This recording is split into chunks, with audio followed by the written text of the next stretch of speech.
자, 여러분 오늘 이 교재 제목이 굉장히 거창합니다. 그죠? 요한계시록의 열쇠. 이야, 이 열쇠가 있는가? 열쇠가 있습니다. 그래서 오늘 여러분 짧은 시간이지만은 제가 좀 소개를 드리려고 합니다. 우리가 이 성경을 이해하려고 하면 큰 원칙이 하나 있습니다. 여러분 성경이 몇 권입니까? 66권이죠. 예. 그런데 66권은 우리가 큰 어떤 그 원칙, 그걸 소개를 드린다면 성경은 어떻게 해요? 연결이 되어 있다. 우리가 이 성경의 내용을 이해하려고 하면 그 성경 한 권만 가지고는 제대로 이해하기가 어렵습니다. 그 성경을 이해하려고 하면 꼭 그 성경의 내용과 관련된 성경이 있기 때문에 성경은 연결되어 있기 때문에 자, 하나 예를 한번 제가 들어보겠습니다. 자, 여러분 우리가 구약 성경에 보면은 여호수아 예를 한번 들어보겠습니다. 여러분 여호수아 읽어보면 어떤 내용입니까? 모세가 죽은 다음에 여호수아가 이스라엘 백성을 데리고 가나안 땅에 정복하는 그리고 분배하는 이런 얘기 아닙니까? 그죠? 그런데 여러분 교회를 처음 온 사람이 성경은 안 읽어보고 만약에 여호수아만 읽었다고 한번 가정을 해보겠습니다. 그러면 이 사람은 굉장히 의문이 많이 생길 겁니다. 이스라엘 백성들은 가나안 땅을 왜 정복했지? 뜬금없이. 그리고 거기 잘 살고 있는 사람들 왜 쫓아내고 남의 땅에 와가지고 차지하고 이 이스라엘 백성들은 도둑놈인가? 강도떼인가? 오해할 수도 있지 않겠습니까? 그죠? 앞뒤를 아무것도 모르는 겁니다. 여러분이 여호수아를 이해하려고 하면 어떤 성경하고 연결이 되어 있을까요? 그렇죠. 맞습니다. 창세기. 이 창세기의 내용을 보면 하나님께서 누구에게 약속하십니까? 아브라함.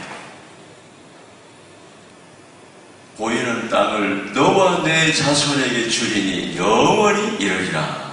하나님께서 아브라함에게, 이삭에게, 야곱에게, 그리고 그 약속이 이루어진 사건이 어디 나옵니까? 여호수아에 나오는 거 아닙니까? 그죠? 그래서 우리가 성경이 서로 연결되어 있다고 하는 것. 예, 이것이 굉장히 중요한 원칙이더라고요. 그래서 오늘 요한계시록은 어디에 연결이 되어 있을까요? 예, 그 얘기 좀 하려고 합니다. 자, 그럼 이제 본론으로 들어가 보겠습니다.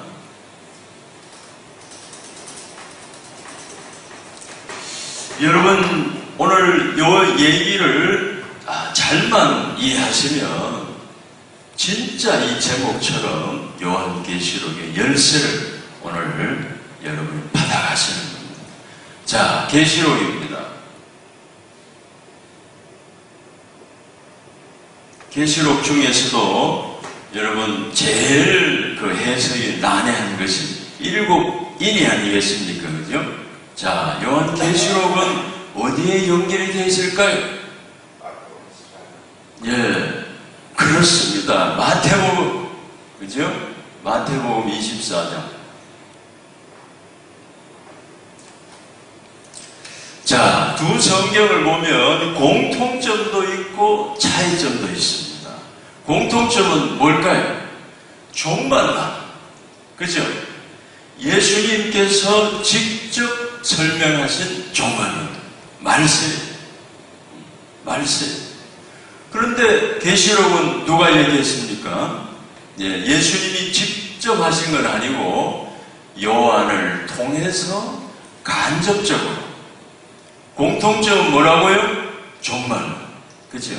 예, 종말론의 내용을 다루고 있는 내용인데, 예, 견해는 차이가 있습니다. 그죠? 예수님이 직접 말씀하신 거냐, 아니면은 예수님의 제자 요한을 통해서 말씀하신 거냐, 이런 차이는 있지만 내용은 동일한 것입니다. 자, 그래서 제가 이 마태복음 24장의 내용을 한번 정리를 잠깐 해보겠습니다. 정리를 하니까 이렇게 세 가지, 마태복음 24장 한번 제가 정리해 볼까요? 첫 번째, 지진과 기근과 전쟁과 전염병, 이런 일들이 벌어진다는 이 재난의 시작이다. 재난입니다. 재난. 그리고 또 두 번째, 예수님 말씀하신 것이 너희가 내 이름 때문에 미움을 받으리라. 이건 어떻게 정리하면 좋을까요? 환난. 이 환난이라고 하는 것은 성도들이 어려움을 당하는 것을 말하는 겁니다. 자, 그리고 마지막 세 번째, 마태복음 24장에서 소개하는 것은 예수님께서 구름 타고 오시리라. 뭡니까? 재림. 크게 이 세 가지를 예수님께서 말씀하셨습니다. 그런데 이 세 가지가 요한계시록 6장에서 그대로 반복이 된다는 겁니다. 자, 반복되는 걸 한번 소개를 드려볼까요? 7인이죠. 7인입니다. 요한계시록 6장. 첫 번째에서 네 번째, 네 말이 나오죠. 흰 말, 붉은 말, 검은 말, 그리고 청황색 말. 여기에 해당되는 것이 재난이다. 그리고 다섯 번째인 이것은 대환란. 그리고 여섯 번째 인이 나오죠. 여섯 번째 인은 예수님의 재림. 이렇게 우리가 정리를 해볼 수가 있겠습니다. 자, 제가 지금 이렇게 주장을 하는 것은 근거가 있지 않겠습니까? 그죠? 예. 그래서 이제 여러분들하고 살펴보려고 합니다. 우리 교재로 한번 들어가 보겠습니다.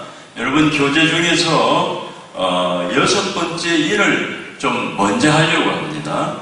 그래서 7페이지, 7페이지 한번 봐주십시오.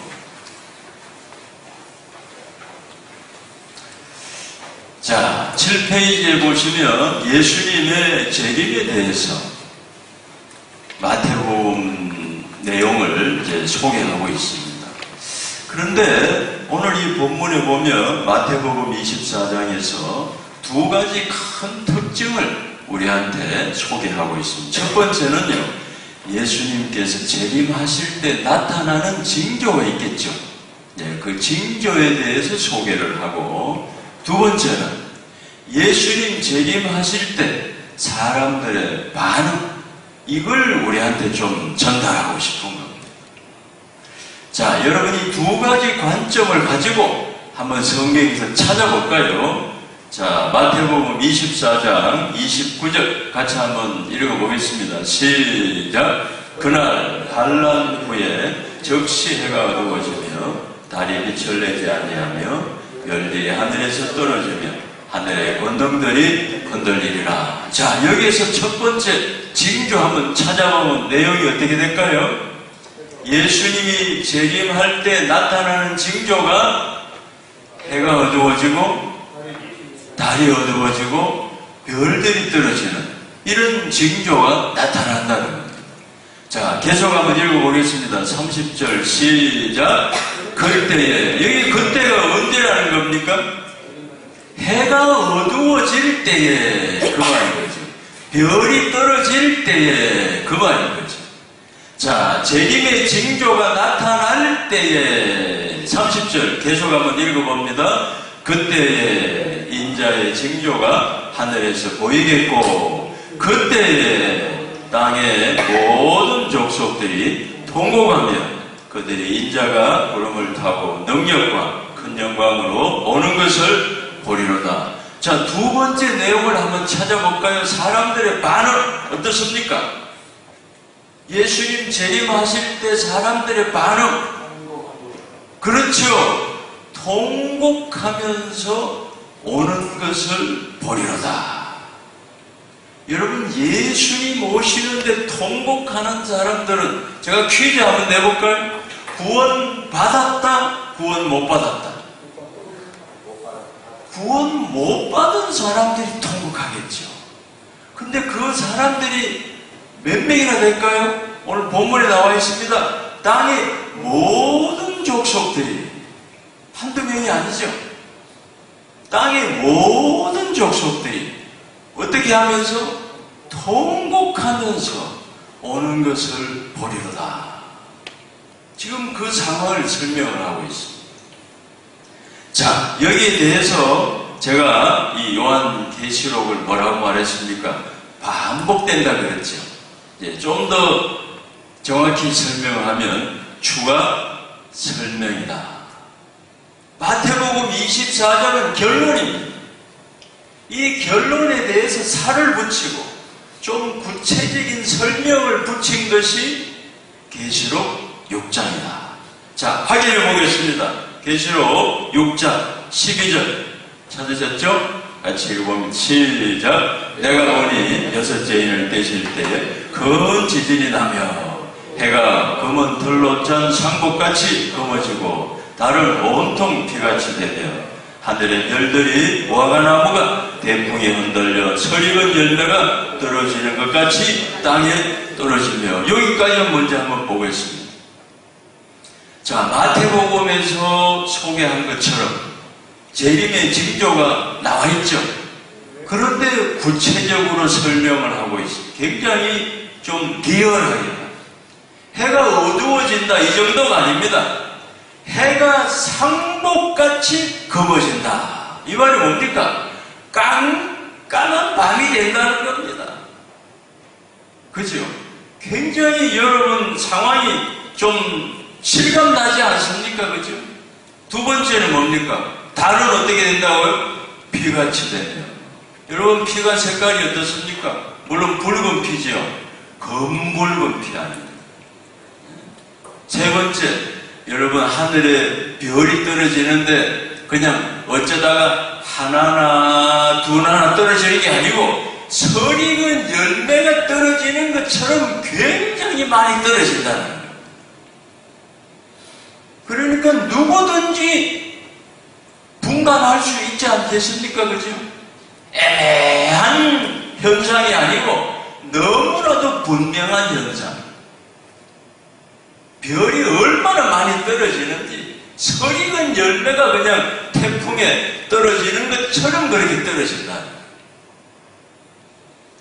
자, 첫 번째는 우리가 살펴봤습니다. 재림의 징조를 어떻게 한다고요? 추가 설명을 하고 있다. 두 번째 나올 게 뭐겠습니까? 사람들의 반응입니다. 한번 찾아보겠습니다. 나머지 여러분 14절부터.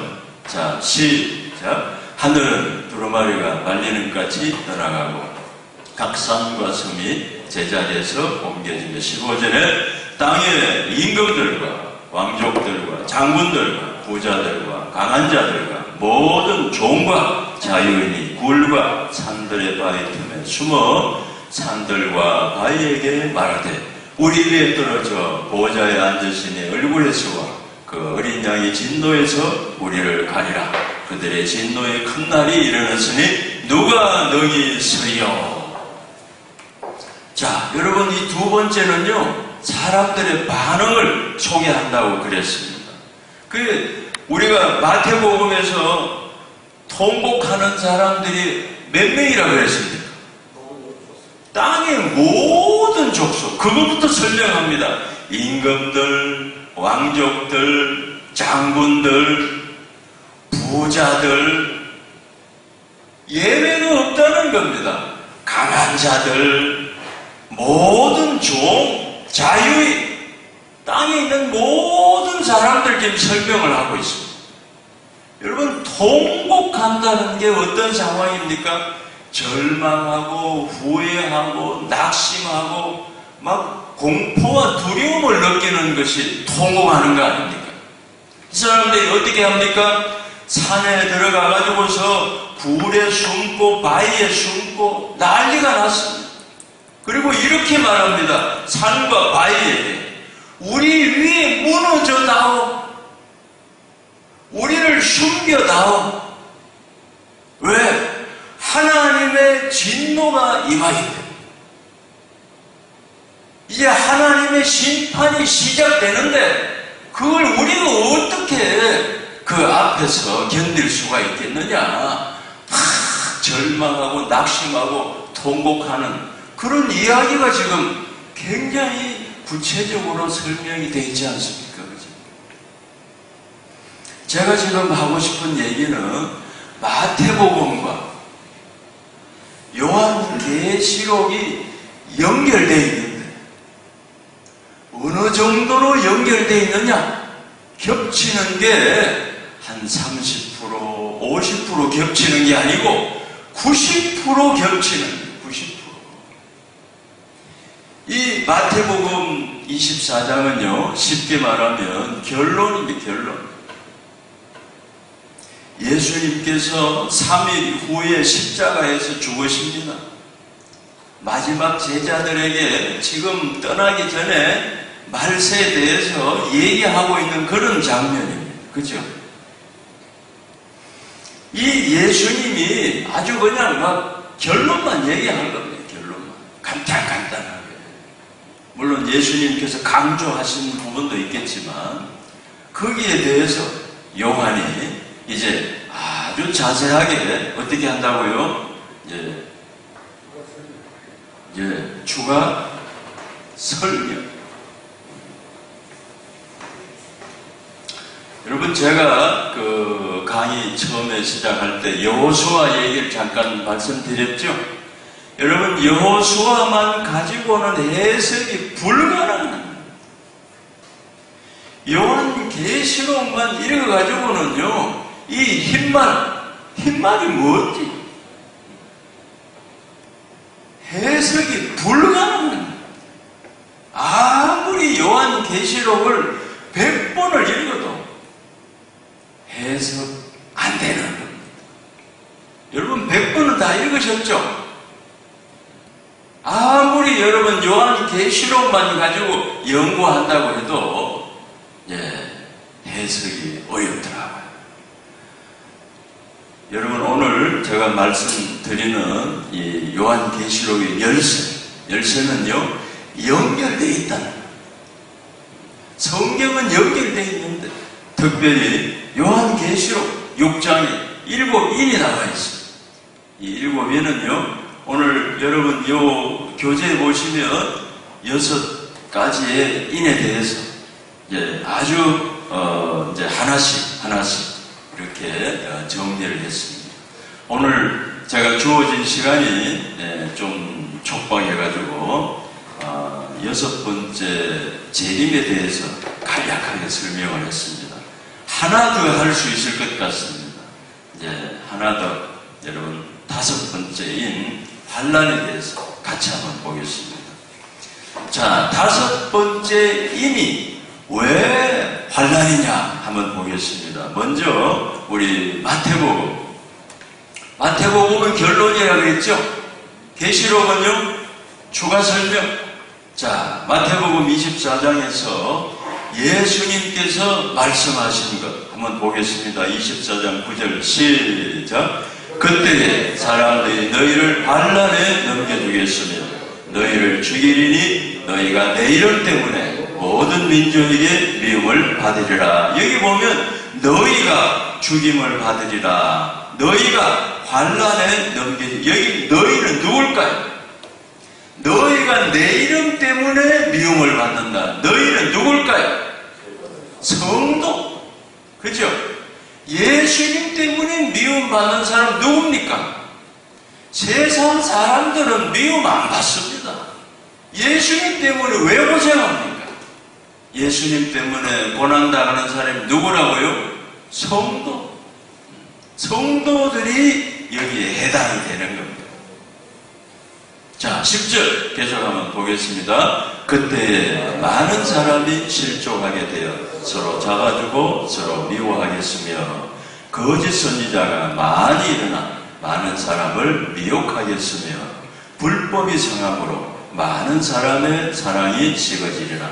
그러나 끝까지 견디는 자는 구원을 얻으리라.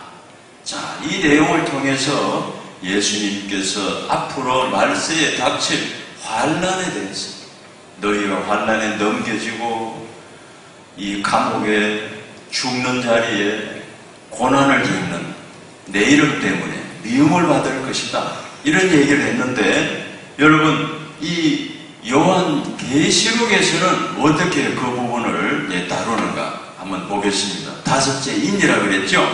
자, 계시록 6장 9절 한번 읽어봅니다. 다섯째 인을 떼실 때에 내가 보니 하나님의 말씀과 그들이 가진 증거로 말미암아 죽임을 당한 영혼들이 제단 아래에 있어 큰 소리로 불러 이르되 거룩하고 참되신 대주제 땅에 거하는 자들을 심판하여 우리 피를 갚아주지 아니하시기를 어느 때까지 하시려 하나이까 하니 각각 그들에게 흰 두루마기를 주시며 이르시되 아직 또한 쉬되 그들의 동무종들과 형제들도 자기처럼 죽임을 당하여 그 수가 차기까지 하라 하시니라.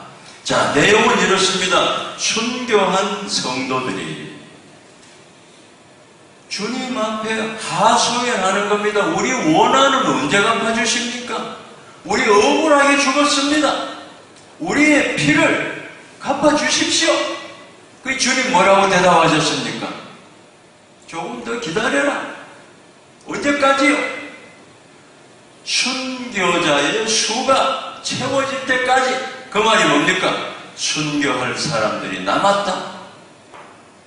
앞으로 순교하는 일이 일어난다는 겁니까? 안 일어난다는 겁니까? 순교자의 수가 채워지려고 하면 조금 더 시간이 기다려야 된다.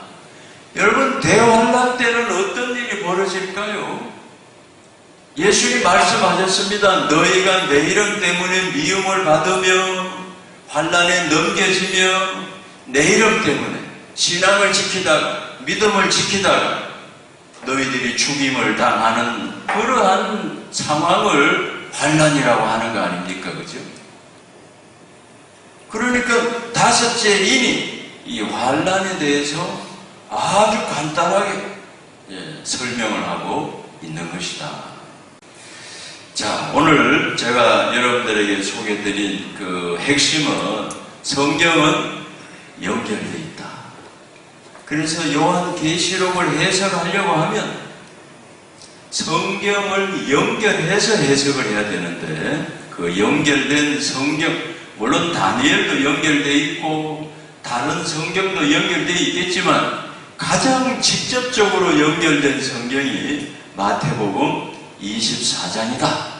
이 마태복음 24장의 내용과 그리고 계시록 6장의 내용을 비교하면서 오늘 잠깐 소개를 드렸습니다. 여러분 짧은 시간 여러분 강의를 잘 경청을 해주셔서 감사합니다. 자세한 내용은 이 교재에 있기 때문에 또 관심 있는 분들은 구입하셔가지고 또 기회가 되면 다음에 또 제가 한번 강의를 하도록 그렇게 하겠습니다. 감사합니다.